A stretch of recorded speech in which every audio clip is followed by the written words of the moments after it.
So. Now, where have you heard that before? If you recognize this little phrase, you're probably at least somewhat familiar with the Sims game franchise, but if you aren't, here's a rundown. The first Sims game was released on February 4th in the year 2000. It was released as a simple life simulation game and it rapidly grew to popularity. So much so that 3 more games have been released since then, along with countless spin offs, DLCs, and other content related to the franchise. The franchise's popularity has only continued to grow over the past 23 years, with die-hard fans and an international player base. But the question is, well, why? The Sims games are, at their cores, life simulation games, and those are the key words. Life simulation. A simulation of life. You have your little character do their mundane little tasks, like having a job, socializing, and keeping themselves alive. You know, the stuff that a lot of us do anyway, on a daily basis. So what is it about this game that makes people continue playing despite the apparent mundaneness of it? What makes it compelling? Well, that, my friends, is what we'll be looking at on this fine insert day here morning. In particular, I'm going to demonstrate the various ways that players make the game more interesting for themselves, specifically by utilizing the game as a unique storytelling platform.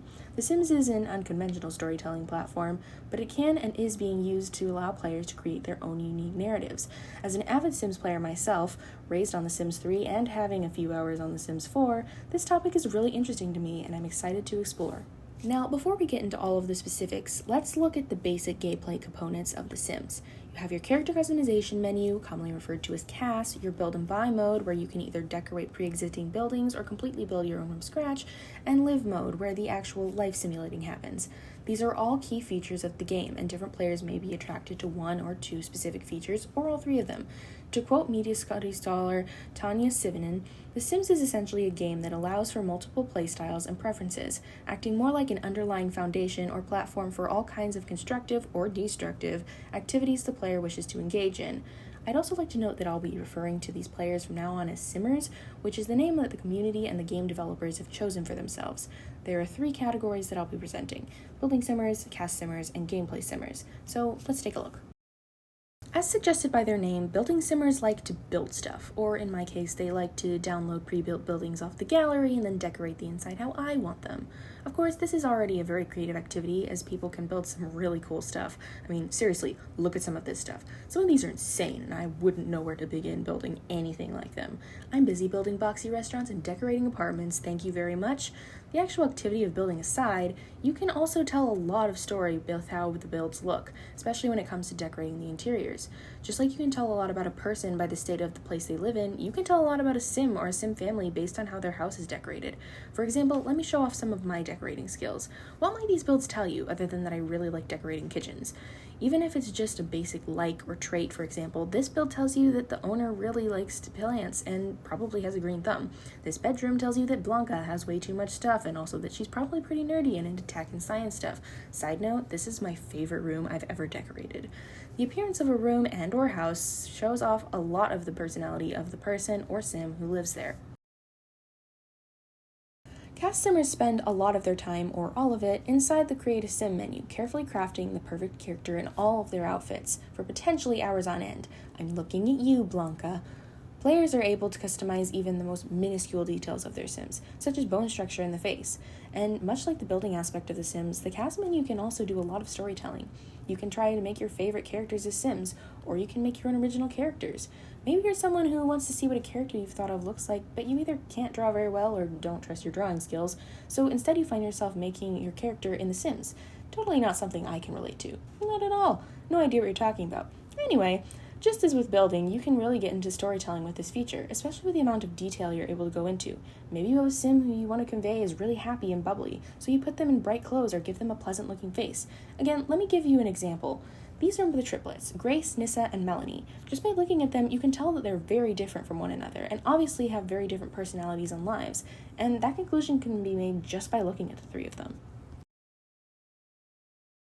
Gameplay Simmers are the ones who specifically use the game as a storytelling platform. They enjoy building lives and stories for their Sims, whether those be simple slice-of-life stories or extremely complex storylines that span over long periods. They're the type of Simmer who will play with multiple different families and have different stories for each one, and they'll probably end up playing through several generations. This would be me, but I've been playing with these families for like 2 years, and I'm barely into the 3rd generation because I keep getting sidetracked. Now, of course, there are certain constraints in the game that might keep you from telling certain types of stories, but you still have a lot of room to play with unique stories. I personally have a lot of stories going on right now, ranging from simpler stories like a pair of twin sisters trying to live out their engineering dreams, to more chaotic stories like Ashley and her 8 girlfriends, to straight up supernatural stories like this aspiring vampire lord who, for legal purposes, has killed absolutely no people. He pleads the fifth. Really, aside from a few in-game constraints, stories can be as simple or as complex as my imagination desires, and that's really what makes the game, to me at least, a storytelling tool. On top of all of the gameplay features, The Sims is also an incredibly diverse and inclusive game, especially the most recent game in the franchise, The Sims 4. While the games have never been perfect, they offer a great variety of options in-game that allow players to make Sims of most races, ethnicities, genders, and sexual orientations. In recent years, developers have been adding more culturally important items to the game, including food, objects, and clothing. Even if these features don't necessarily impact the gameplay, it allows players to make Sims that reflect themselves, their families, or people they know. For example, consider LGBTQ+ inclusivity.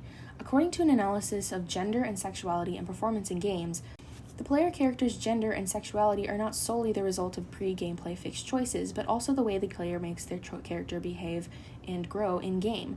In the recent years of The Sims 4's development, there's been an increase in gender and sexuality inclusive options. You can give Sims preferred pronouns, change various physical traits such as masculine feminine frame, can or can't get pregnant, etc., and give them some basic romantic and sexual preferences.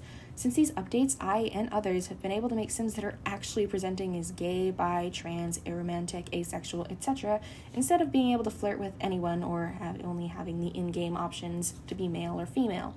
Not only is this great for me as a player, but as someone who's also bi. Side note, it was looking back at how I played this game that helped me figure out I was bi. With as much as preteen me liked making her Sim self kiss girls, you'd think I'd have figured it out sooner, but alas, I did not. Even so, I know that a lot of LGBTQ+ players had similar experiences to mine, and the game also allows you to experiment in a safe way, because man, it sure is a scary world out there. All this to say, The Sims isn't a game just for one type of player. There are people from all different backgrounds who play this game. I mean, I play because my parents both played it, and they're very different people. My dad, for example, is a half-Korean army brat who moved all across the globe while he was growing up, eventually landing in Missouri where he met my mom at this very college. My mom, on the other hand, was raised in a very small farming town here in Missouri and was raised in a very conservative home, but she was eventually able to grow out of these ideals and become more open-minded. Of course, The Sims wouldn't be as fun without the additional content that you can buy for it. For The Sims 4 alone, there are 4 categories of extra/buyable content: expansion packs, game packs, stuff packs, and kits. As of right now, there are 14 expansion packs, 12 game packs, 19 stuff packs, and 25 kits, a total of 70 purchasable game add-ons, ranging from $4 for the expansion packs to $5 for the kits. And more content is coming out every few months. In fact, we're about to get a new pack dropped in just next month. Now, that's a lot of content, and it's a small fortune to buy it all, even if you only buy stuff when it's on sale, like I do. That's the beauty of it. You don't have to buy everything to enjoy the game, just the stuff you want. If you like animals, you might buy the pets, farming, and horses packs. Or if you like the supernatural aspects, you might buy the vampires, witches, mermaids, and werewolf packs. I have most of these because, let's be fair, animals and supernatural are just great. Maybe you just want a few little things for a cheaper price, so you buy the kits. It all depends on player preference. So, let's review. There are various types of Sims players, including building simmers, cast simmers, and gameplay/storytelling simmers, which all contribute to making The Sims into a unique storytelling platform. There's a great amount of diversity and inclusivity that allows players to feel represented and explore, and there's plenty of additional content that allows players to pick what kind of content they want in their game. Now, my original question: what is it about this game that makes people continue playing? What makes it compelling? Of course, there's no simple answer, and there's no singular answer either. Different people play for different reasons. I play not only as an escape for the stresses of life, but also because I enjoy telling stories through my gameplay, because at my core, I'm a storyteller. My best friend plays because, quote, it lets me live out the life I wish I could have, especially with mental health in mind. While in real life, doing chores and making friends is a near-death experience, in The Sims I can simulate it with a click of a button. The Sims appeals to different people for different reasons. Ultimately, though, I think it's popular because it allows people to simulate so many things. You can live out the best parts of life, explore who you are, and make things that make you happy.